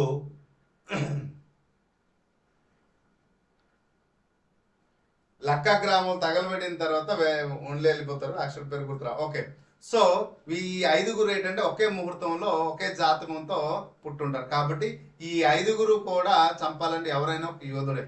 సో అటువంటి రాశిలో పుట్టిన వారి వ్యక్తే చేత వెళ్ళి మరణించడం అనేది ఉంటుంది. సో కాబట్టి ఆ జరాసంధుడు ఏం చేస్తాడంటే 17 సార్లు దండెత్తి వస్తాడు. సో అప్పుడు విసిగిపోయి శ్రీకృష్ణుడు ఏం చేస్తాడంటే ఈ అరేబియా సముద్రంలో వాళ్ళని, ఈ యాదవులందరినీ రక్షించడానికి శ్రీకృష్ణుడు విశ్వకర్మని పిలిపించి తన యొక్క సహాయంతో, అంటే దేవతలకు అన్నిటికీ, విశ్వంలో ఉన్నటువంటి అన్ని దేవతలు అన్నిందరికీ ఈ బిల్డింగ్, దాన్నే మనం అంటాం నిర్మాణం. ఓకే, సో దాన్ని నిర్మించడం జరుగుతుంది. ఒక నగరాన్ని నిర్మించడం జరుగుతుంది. ఇది పశ్చిమ తీరంలో నేటికి గుజరాత్ వద్ద అరేబియా సముద్రం. మనకి ద్వారక నగరం ఎలా ఉంటది అనేది కూడా పాత సినిమాలు కూడా కొన్ని ఉన్నాయి. ఇప్పుడు కూడా కొన్ని సినిమాలు చూస్తున్నాం. మరి ఈ మధ్య కాలంలో సోషల్ మీడియాలో కూడా ఈ ద్వారక నగరంలో నిర్మించినటువంటి కట్టడాలు ఏవైతే ఉన్నాయో అవన్నీ ఇప్పటికి కూడా ఉన్నాయి అనేసి సోషల్ మీడియాలో కూడా మనం చూస్తున్నాం. ఓకేనా? నెక్స్ట్, శ్రీకృష్ణుడు జరాసంధుని చంపడానికి ఎవరి సహాయం తీసుకున్నాడు? ఎస్, ఓకే, వచ్చింది ఆ క్వశ్చన్. భీముడు, అర్జునుడు, నకులుడు, సహదేవుడు ఎవరి యొక్క సహాయం తీసుకున్నాడు? సో జరాసంధుని సంహరించడానికి శ్రీకృష్ణుడు. గాంధారి శాపం ఒకటే కాదు, ఇంకొక రీజన్ కూడా ఉంది సార్. ఒక గాంధారి శాపమే కాదు, ఇంకా కూడా రీజన్ ఉంది. తన వంశం కూడా గాంధారి శాపం, ఋషులు కూడా శాపం కూడా. ఒక గాంధారి అనేది మెయిన్ రీజన్ కాదు. సో ఇంకా ఉన్నాయి, ఋషులు మునుల యొక్క శాపాలు కూడా ఉన్నాయి. తన కొడుకు అయినటువంటి శ్రీకృష్ణుడు కొడుకు చేసినటువంటి కొన్ని తప్పుడు పనుల వల్ల. ఓకే, సో రైట్ ఆన్సర్ భీముడు. ఇప్పుడే మనం మాట్లాడాం.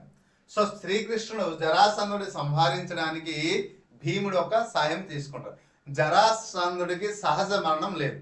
సో ఏ వస్తువుతో చంపినా కూడా దానికి మరణం అనేది ఉండదు. ఏ ధనుస్తో చంపినా, ఖడ్గంతో చంపినా, లేదా దేనితో చంపినా ఆయనకి మరణం లేదు. కాబట్టి ఆయన శరీరాన్ని ఏం చేస్తారంటే 2 భాగాలుగా చీల్చి ఒక భాగం ఏమో తూర్పు ఈ వైపు, ఇంకొక భాగం ఏమో ఇంకొక వైపు పడేస్తే అప్పుడు తన ఒక మరణం ఉంటుంది.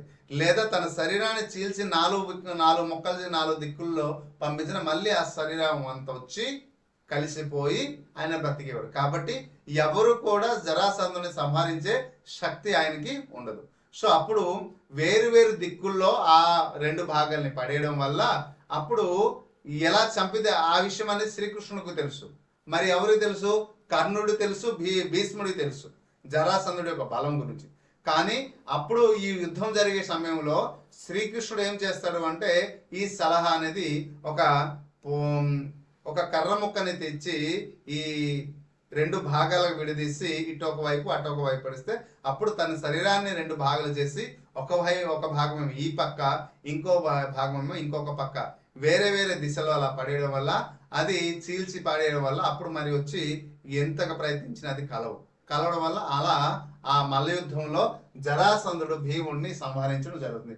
ఈ జరాసంధుడు అనేది రాక్షసుడు.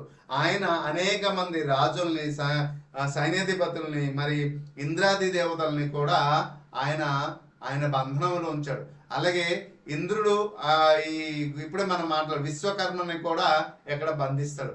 ఆ బంధ విముక్తి నుంచి దాని నుంచి విముక్తి చేయడానికి శ్రీకృష్ణుడు స్వయంగా అక్కడ చెప్పడం జరుగుతుంది. సో విశ్వకర్మని చెప్తాడు. అప్పుడు ఈ జరాసంధుడికి ఎప్పుడైతే సంహారం చేయడం జరిగిన తర్వాత అనేక మంది రాజులు, సైన్యాధిపతులు ప్లస్ ఈ విశ్వకర్మ ఆ బంధనం నుంచి విముక్తి అయిన తర్వాత సో వారందరూ కూడా అక్కడ రాజసూయ యజ్ఞంలో ఎవరికి ధర్మరాజు రాజసూయ యజ్ఞంలో వీళ్ళు సహకారం అనేది చేస్తారు, వారితో పాటు చేయగలుగుతారు.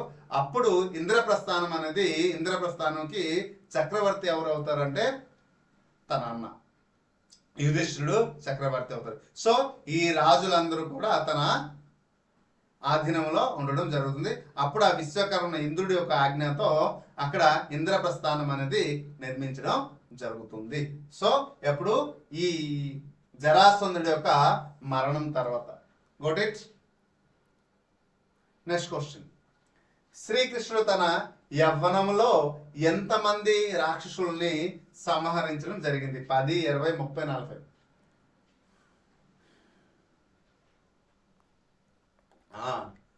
కీచకుడు పేరు గుర్తురాలి. భీముడు, దుర్యోధనుడు, కీచకుడు మరియు బకాసురుడు. రైట్. ఈ 5గురు ఒకే టైంలో పుడతారన్నమాట. Right, exact answer. భీముడు, కీచకుడు ఎవరిని? భీముడిని. కీచకుడిని ఎవరు? ఈ కీచకుడు ఎవరు అంటే విరాట రాజు దగ్గర ప్రధాన మంత్రిగా అంటే సైన్యాధిపతిగా ఉంటాడు కీచకుడు. అంటే విరాట రాజు దగ్గర ఉన్నాడు బామ్మర్ది అని చెప్పు. తన భార్య సుదర్శన, ఆ సుదర్శన ఒక ప్రియ సోదరుడు ఎవరంటే కీచకుడు. ఓకేనా? తర్వాత ఇంకొకడు ఎవరంటే కీచకుడు తర్వాత జరాసంధుడు. ఇప్పుడే మనం మాట్లాడేది జరాసంధుడు. తర్వాత ఈ కీచకుడిని ఎవరు హతమారుస్తారు అంటే భీముడే. జరాసంధుడికి ఎవరు హతమారుస్తారు అంటే భీముడే. అలాగే బకాసురుని ఎవరండి? బకాసురుని కూడా హతమారుస్తాడు ఎవడంటే ఈయన. ఓకేనా? సో ఇంకొక హిడింబ రాక్షసుడిని కూడా ఎవరు సంహరిస్తారు అంటే బకాసురుడు, భీముడు, Hidimba. Okay. So these are the. ఓకేనా? వీరికి ఏంటంటే శక్తిశాలవంతులు, మహాబలవంతులు. ఒకే ముహూర్తంలో పుట్టుంటారు. సో రైట్ ఆన్సర్ ఎక్కడ ఏంటమ్మా? 40. ఎగ్జాక్ట్ ఆన్సర్ ఏంటంటే రైట్. కొన్ని పురాణాల ప్రకారం శ్రీకృష్ణుడు తన బాల్యం నుండే పూతన, తర్వాత తృణవర్తుడు, అలాగే అఘోరసురుడు, కేసి, కంసుడు వంటి అనేక మంది రాక్షసుల్ని సంహరించడం జరుగుతుంది. సో దాదాపు ఇది బహుళ అంటే ఇది ఏంటంటే ఒక ఎగ్జాక్ట్ గా ఒక నా అనేది చెప్పడం జరుగుతుంది. 40 మందిని సంహరించడం జరిగిందని చెప్పబడుతుంది కొన్ని పురాణాల్లో. ఓకే, శ్రీకృష్ణుడు పాండవులకు కౌరవుల మధ్య శాంతి స్థాపన కోసం రాయభారిగా ఏ నగరానికి వెళ్ళడం జరుగుతుంది? Hastinapuram, Indraprastham, Dwaraka, Mathura. Yes, question which is the exact answer. చూడండి ఇక్కడ క్వశ్చన్, హస్తినాపురంకు వెళ్ళడం జరిగిందా, లేదా ఇంద్రప్రస్థానంకు వెళ్ళడం జరిగిందా, ద్వారకకి, మధుర. ద్వారక అంటే శ్రీకృష్ణుడు రాజధాని, ఆయన నిర్మించినటువంటి దాన్ని ఆయన దగ్గరికి వెళ్ళి చేయండి కదా. సో మధుర. శ్రీకృష్ణ పుట్టినటువంటి నగరం, ఈ నగరం ఏదంటే మధుర. సో ఈయన మామ ఒక కంసుడి యొక్క రాజధాని ఏది అంటే మధుర. ఓకే, తన మామ అయిన కంసుడి యొక్క రాజధాని మధుర. శ్రీకృష్ణుడు మధురలో పుట్టి ద్వారకకి రావడం జరుగుతుంది కాబట్టి తన యొక్క రాజధాని ద్వారక. ఇది కూడా ఈ రెండు కూడా. ఇంద్రప్రస్థానం అనేది ఎవరు? పాండవుల రాజధాని. ఓకే, సో దిస్ ఇస్ హస్తినాపురానికి వెళ్ళడం జరుగుతుంది. సో ఎందుకు హస్తినాపురానికి వెళ్ళడం అంటే మహాభారతం యుద్ధాన్ని నివారించడానికి శ్రీకృష్ణుడు పాండవుల తరపున శాంతి రాయబారిగా కౌరవుల రాజధాని అయినటువంటి హస్తినాపురానికి వెళ్ళాడు. అక్కడ దుర్యోధనుడికి శాంతి ప్రస్తాపన ప్రతిపాదించాడు, కానీ దుర్యోధనుడు తిరస్కరించాడు. ఎందుకంటే నేను మహాబలవంతుడిని నా దగ్గర అనేక రకాలమైనటువంటి, ఎందుకంటే 11 అక్షోభణుల సైన్యం నా దగ్గర ఉందని విర్రవీకి పోయేవాడు. నా దగ్గర పెద్ద ధనుర్ధారి ఇంద్రాది దేవతలు కూడా ఓడించేంత బలశాలులు ఉన్నారు, ధీరాతి ధీరులు ఉన్నారు. తన తాతయ్య భీష్ముడు పరశురాముడు లాంటి యోధుడిని ఓడించాడు కాబట్టి నాకు ఓటమి ఉండదు అనే ఒక అహంకారంతో తను అగ్రి అవ్వలేదు. ఇంతైనా గోరుకి ఉన్నంత, ఈ బొటన వేలు పైన ఉన్న గోరులో ఉన్నంత భూమి కూడా జాగా కూడా పంచ పాండవులకు ఇవ్వండి, ఏమి చేసుకుంటారో చేసుకుని ఇవ్వండి అనేసి అన్నాడు. అది అనగా శ్రీకృష్ణుడికి బంధించడానికి కూడా ప్రయత్నిస్తారు ఒక దూత కలిగినప్పుడు. అది అధర్మం అని తెలిసినప్పటికి కూడా శకుని యొక్క సహకారంతో బంధించడానికి ప్రయత్నిస్తారనమాట. సో అలా బంధించడం, ఆయన పుట్టినప్పుడే సాలలో పుట్టాడు, సో జైల్లో పుట్టాడు కదా.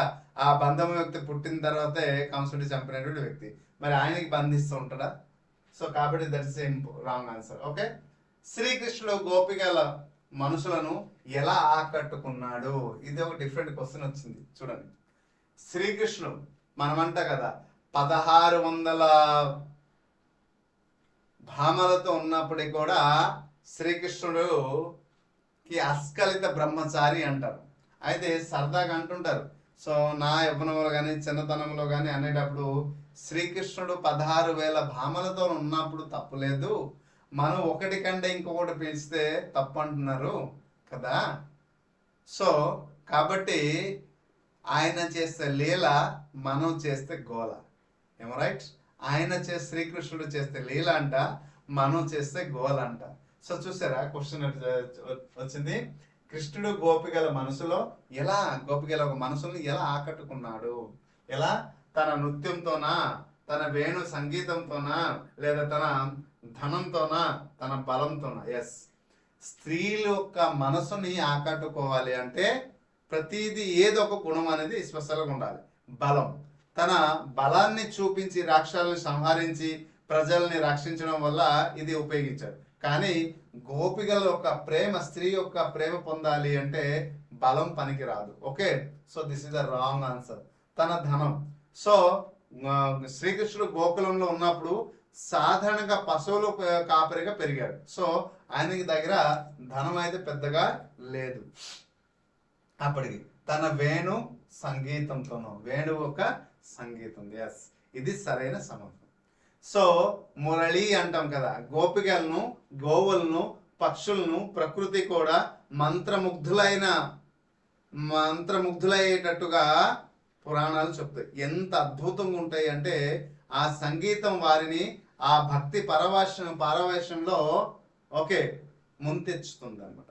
సో ఎంత అద్భుతంగా ఉంటుంది అంటే సమ్ టైమ్స్ ఇప్పుడు మహాభారతం సీరియల్ చూసేటప్పుడు కానీ లేదంటే డిఫరెంట్ సోషల్ మీడియాలో శ్రీకృష్ణ వేణుగా సంగీతం కానీ ఫ్లూట్ వాయించేటప్పుడు ఈ మురళిని వాయించేటప్పుడు ఆ శబ్దం మనం వింటే మన మనసు కూడా అంత పులకరించిపోయి అంత ప్రశాంతత కూడా దొరుకుతుంటది, అంత అద్భుతంగా ఉంటుంది.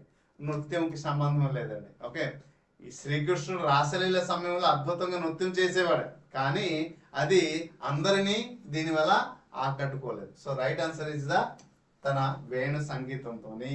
ఎస్,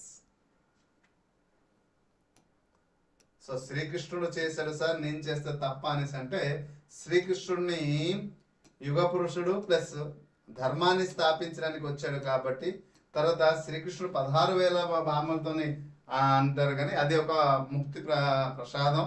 తర్వాత ఇంకొకటి ఏంటంటే ఆయనకి అస్కలిత బ్రహ్మచారి కూడా అంటాం, దాని వెనకాల ఇంక పెద్ద కథ ఉంది, ఇంకొకసారి మాట్లాడదాం దాని గురించి.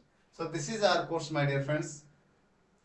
మన కోర్సు గురించి ఇంకా ఎక్కువ నేను చెప్పడం అవసరం లేదు, నేను ఆల్రెడీ చెప్తూనే ఉన్నాను కాబట్టి మన దగ్గర కంప్లీట్ కోర్స్ అయితే ఉంది. పేపర్ 1, పేపర్ 2 లేదా పేపర్ 1, 2 మీరు కంప్లీట్ లేదు సార్ నేను డిఫరెంట్ ప్లేస్లో నాది పేపర్ 1 ఉంది, ఓన్లీ పేపర్ 2 తీసుకుంటామని తీసుకోండి, 50% డిస్కౌంట్లు అందిస్తున్నాము.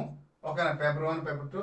లేదు సార్ నాకు ఇంగ్లీష్ మీడియం కావాలంటే ఇంగ్లీష్ మీడియంలో కేవలం మేము మెటీరియల్ ప్రొవైడ్ చేస్తున్నాం. ఇంగ్లీష్ మీడియంకి అయితే మెటీరియల్ ప్రొవైడ్ చేస్తున్నాం, టెస్ట్ సిరీస్ ప్రొవైడ్ చేస్తాం. 10,000 టెస్టులు ప్లస్ మెటీరియల్ అయితే ఇంగ్లీష్ మీడియంకి క్లాస్ అయితే ఉండదు, ఓన్లీ మెటీరియల్. ఎండోమెంట్కి ఇంగ్లీష్ మీడియం మెటీరియల్ తయారు చేసినటువంటి వ్యవస్థ పిఆర్ అకాడమీ. గుర్తుంది, AP endowment English medium material కొట్టినా కూడా పిఆర్ అకాడమీకి చూపిస్తుంది. ఓకేనా. సో నెక్స్ట్, బలరాముడు ఏ దేవుడు అవతారంగా బలరామ అవతారానికి వచ్చాం మై డియర్ ఫ్రెండ్స్. కృష్ణ అవతారం అయిపోయింది. ఓకే, ఇక్కడ బలరామ అవతారం కలికి అవతారం రెండు చెప్తే ఈ భాగవతం అనేది కంప్లీట్ అయిపోతుంది. బలరాముడు, ఓకే, బలరాముడు ఏ దేవుడు యొక్క అవతారంగా పరిగణించబడతాడు? మంచి క్వశ్చన్ అండి ఇది. విష్ణువు, శివుడు, ఆదిశేషుడు, ఇంద్రుడు. మంచి క్వశ్చన్. చాలా మంది what is the relation between Rama Lakshmana, what is the relation between the Balarama మరియు కృష్ణ అనేసి చాలా సందర్భంలో మనకి వస్తుంటది. దీనికి సరైన సమాధానం ఇప్పుడు దొరుకుతుంది. సో విష్ణు యొక్క సంపూర్ణమైన అవతారం ఎవరిది అంటే శ్రీకృష్ణుడు, అది మనకి తెలుసు. శివుడికి అసలు సంబంధమే లేదు. శివుడు అంశంతో ఎవరు జన్మిస్తాడు? హనుమంతుడు జన్మిస్తాడు, ఆంజనేయ స్వామి అంటాడు. ఆదిశేషుడు, మరి ఇంద్రుడు దేవతలకి రాజు, రాజ్యాధిపతి, దేవతల రాజు కాబట్టి ఆయనకి ఈ అవతారం లేదు. ఆయన అంశంతో అర్జునుడు జన్మిస్తాడు, ఇంకా కొంతమంది వాలి జన్మిస్తాడు, కానీ ఇక్కడ ఇంద్రుడి సంబంధం లేదు. సో ఆదిశేషుడు, ఇది గుర్తుపెట్టుకున్నాను. Very very very very important question. So maybe ఎగ్జామ్లో కూడా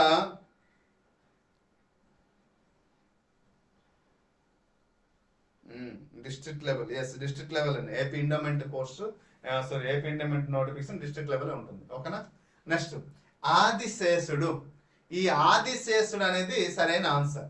సో శ్రీ మహావిష్ణువుకి శయనం అంటే ఆ ఆదిశేషుడి పైనే పడకగా తీసుకుంటాడు. సో ఆదిశేషుడే ద్వాపర యుగంలో బలరాముడిగా అవతరించి తన అన్నగా వ్యవహరిస్తాడు. త్రేతాయుగంలో మీకు నేను తమ్ముడయ్యాను, ప్రతి ఒక్క యుగంలో నేనే మీకు తమ్ముడు అవుతాను, ఈసారి అన్నగా అవ్వాలి, ఎప్పుడు మీ మాటే నేను వినాలా, నా మాట నువ్వు వినవా అనేసి అంటే అప్పుడు చిరునవ్వుతో శ్రీ మహావిష్ణు సరేలే వచ్చే జన్మలో అంటే వచ్చే యుగంలో నువ్వు నాకు అన్నగా జన్మిస్తావు అనేసి అంటాడు. ఎవరిని? ఆదిశేషుడిని, అంటే అక్కడ లక్ష్మణుడిని. సో వచ్చే జన్మ అంటే త్రేతాయుగం, ద్వాపర యుగానికి వచ్చారు. ద్వాపర యుగంలో ఆదిశేషుడు అన్నగా జన్మిస్తాడు బలరాముడు, మరి శ్రీ మహావిష్ణువు ఏమో తమ్ముడిగా జన్మిస్తాడు. కానీ ఈ ద్వాపర యుగం మొత్తం కూడా చూస్తే శ్రీకృష్ణుడి మాట చెల్లుబాటు అవుతుంది. సో లీలలు కదా, లీలాపరుడు కదా. So this is the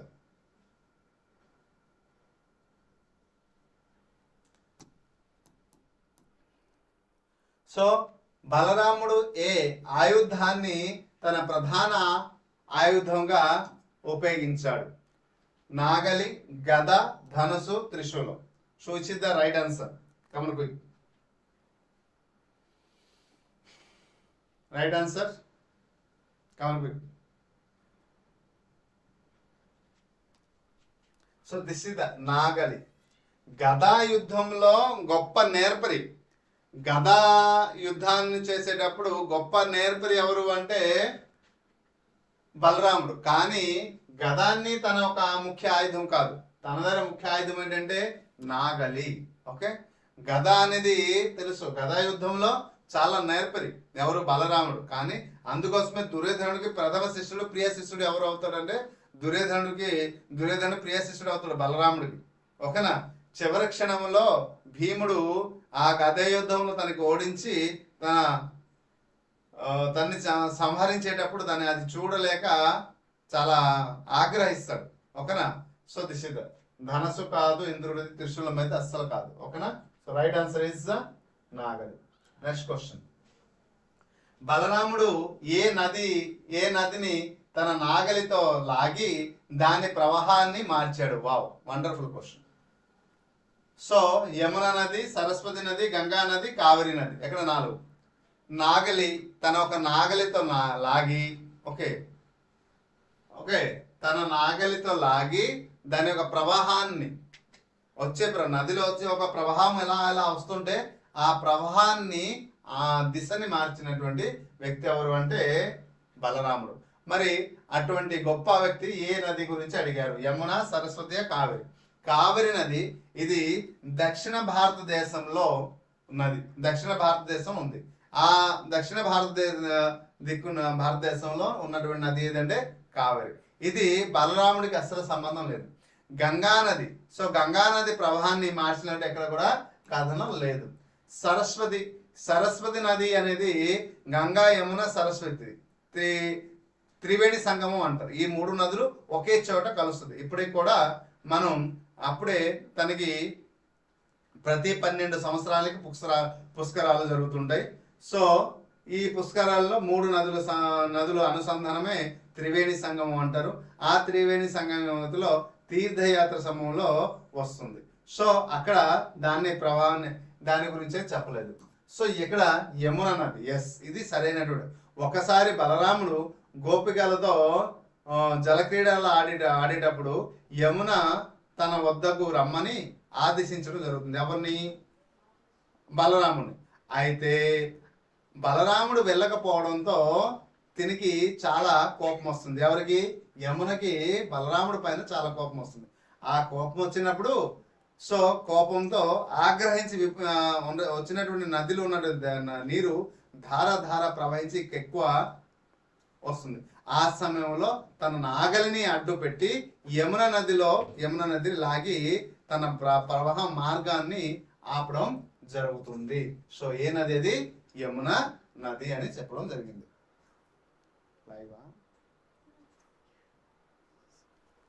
next, బలరాముడు తన గురువు వద్ద ఏ విలువిద్యను నేర్చుకున్నారు?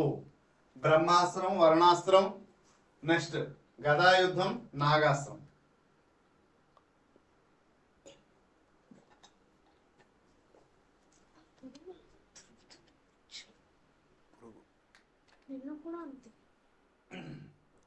బ్రహ్మాస్త్రం, వరుణాస్త్రం. సో ఇక్కడ గదాయుద్ధానికి ప్రసిద్ధి చెందినవాడు బలరాముడు. ఇంతకుముందే మాట్లాడాం. సో ఇవన్నీ మనం మాట్లాడాల్సిన అవసరం లేదు. సో ఈ బ్రహ్మాస్త్రం, వరుణాస్త్రం, నాగాస్త్రం అనేది ఇవన్నీ దివ్యాస్త్రాలు. ఎప్పుడు ధనుస్తో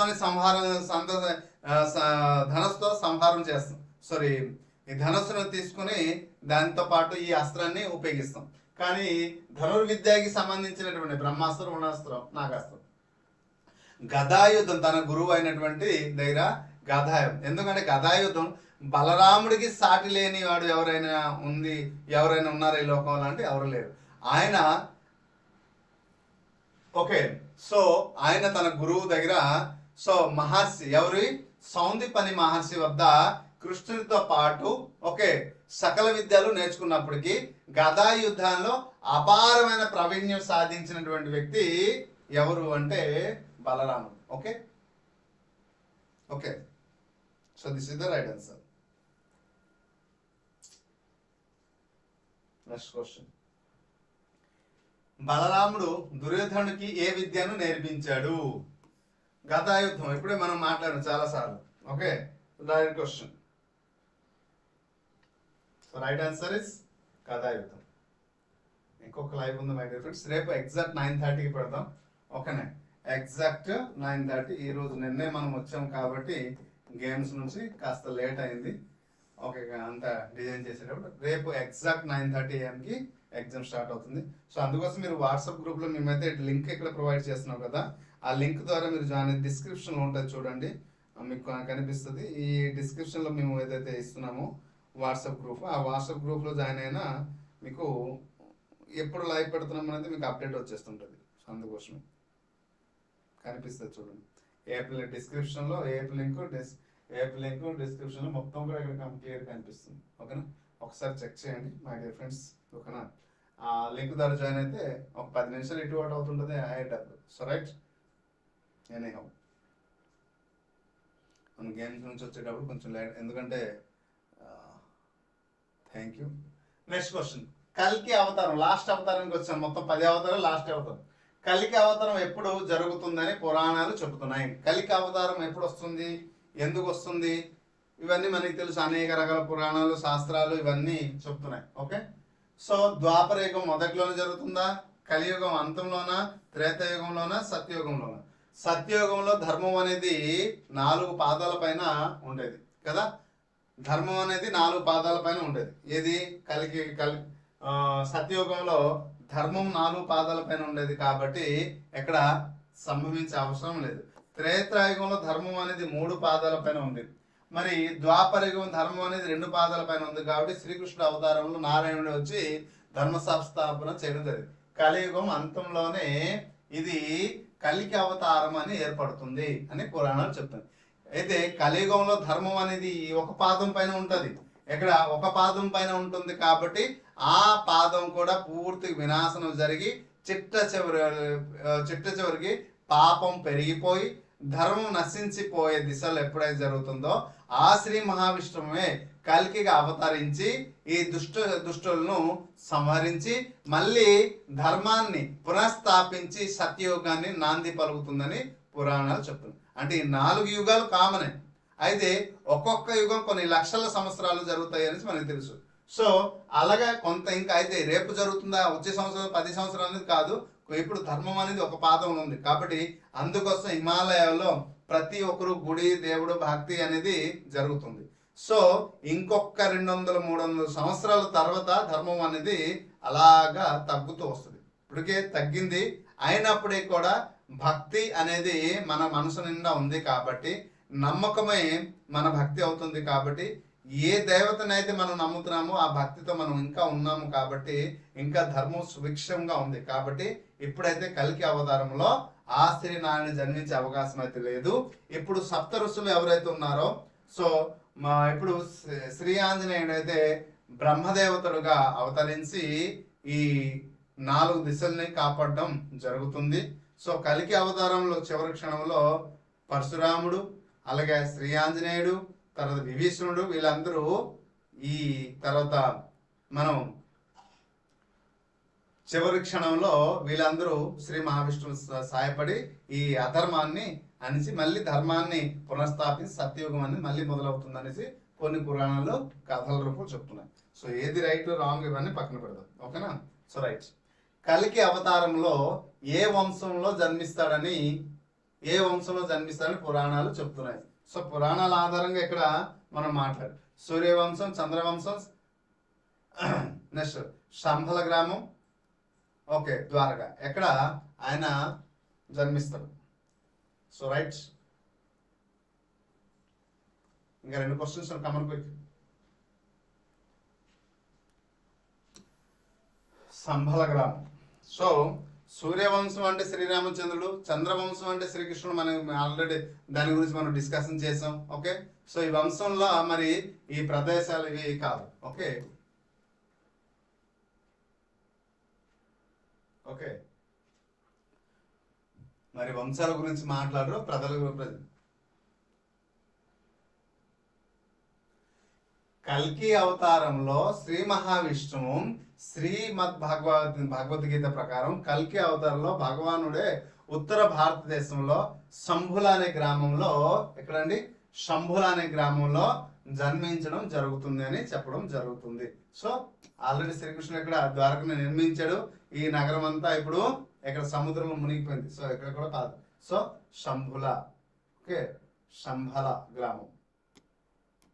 నెక్స్ట్ క్వశ్చన్, కల్కి అవతారంలో ప్రధానంగా ఏ ఆయుధాన్ని ఎంచుకోవడం జరుగుతుంది?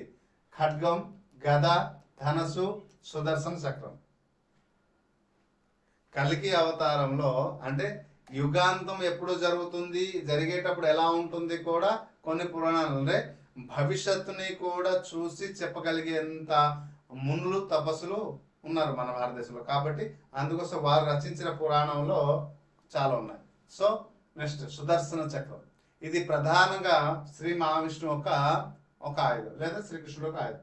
ఖడ్గం, ఇది సరైనటువంటి సమాధానం. కల్కి అవతారంలో భగవంతుడే దేవదత్తం వల్లే తెల్లటి గుర్రం పైన ఆసీనుడై చేతిలో ఖడ్గం ధరించి దుష్ట సంహారం చేయడం జరుగుతుంది. దేని ద్వారా? ఈ ఖడ్గం ద్వారా. ఓకే. సో గద అంటే భీముడు, ఓకే, అర్జునుడు, ధనుసు అంటే అర్జునుడు, శ్రీరామచంద్రుడు ధరించినటువంటి. సో ఇక్కడ ఖడ్గం. ఒక్కొక్క అవతారంలో ఒక్కొక్కలా ఆయుధాన్ని తీసుకోవడం జరుగుతుంది. కల్కి అవతారంలో ఎవరి కుమారుడిగా జన్మిస్తాడని చెప్తారు? సో శ్రీ మహావిష్ణువు ఎవరి యొక్క కొడుకుగా తను జన్మనిస్తాడు? ఓకే, శ్రీరాముడు ఎవరు కొడుకు, శ్రీకృష్ణుడు ఎవరు కొడుకు, ఎలా జన్మించాడు అనేది మనం బాగా తెలుసుకున్నాం. సో ఇక్కడ మళ్ళీ కల్కి అవతారంలో ఒక్కొక్క అవతారంలో శ్రీ మహావిష్ణువే జన్మించేటప్పుడు ఎవరికి కొడుకుగా పుట్టాలని ముందే నిర్ణయించి చెప్తాడు. అలాగే ఇక్కడ కల్కి అవతారంలో తను ఎవరి కొడుకుగా జన్మించడం జరుగుతుంది అనేసి ముందే చెప్పడం జరుగుతుంది. ఓకే. సో బ్రహ్మదేవ్, దీనికి పేరుకి అక్కడ సంబంధం లేదు. శివరామ్, సత్యదేవ్ ఇవన్నీ రాంగ్. సో ఇది రైట్. విష్ణు ఆయుష్యుడు, ఓకే, విష్ణుయేశుడికి ఈయనకి పుట్లో జరుగుతుంది. ఇది సరే. ఓకే, సంభల గ్రామంలో నివసించే ఒక విష్ణు ఆయుష్యుడు అనే సమేతంగా ఉన్నటువంటి పుణ్య దంపతులకి కల్కి భగవానుడే కుమారుడుగా జన్మిస్తాననేసి ముందు నుంచి చెప్పడం జరిగింది. నెక్స్ట్ క్వశ్చన్, కల్కి అవతారంలో ప్రధాన లక్ష్యం ఏమిటి? కల్కి అవతారానికి ఆ నారాయణ ఎంచుకోవడం దానికి ప్రధాన లక్ష్యం ఏమిటి అనేసి ఇక్కడ క్వశ్చన్ అడగడం జరిగింది. సో భూమిని సృష్టించడం, ధర్మాన్ని తిరిగి స్థాపించడం, ప్రజలకు జ్ఞానాన్ని ఇవ్వడం, రాక్షసులను నాశనం చేయడం. సో ఇప్పుడు రాక్షసులు ఉన్నారు సార్ అంటే ఉన్నారు, కాకపోతే ఈ రాక్షసులు మానవ రూపంలో ఉన్నారు, అంతే తేడా. సో మానవ రూపంలో ఉన్నారు అంతే. Okay, so this is the right answer. So which is the right answer? Tell me.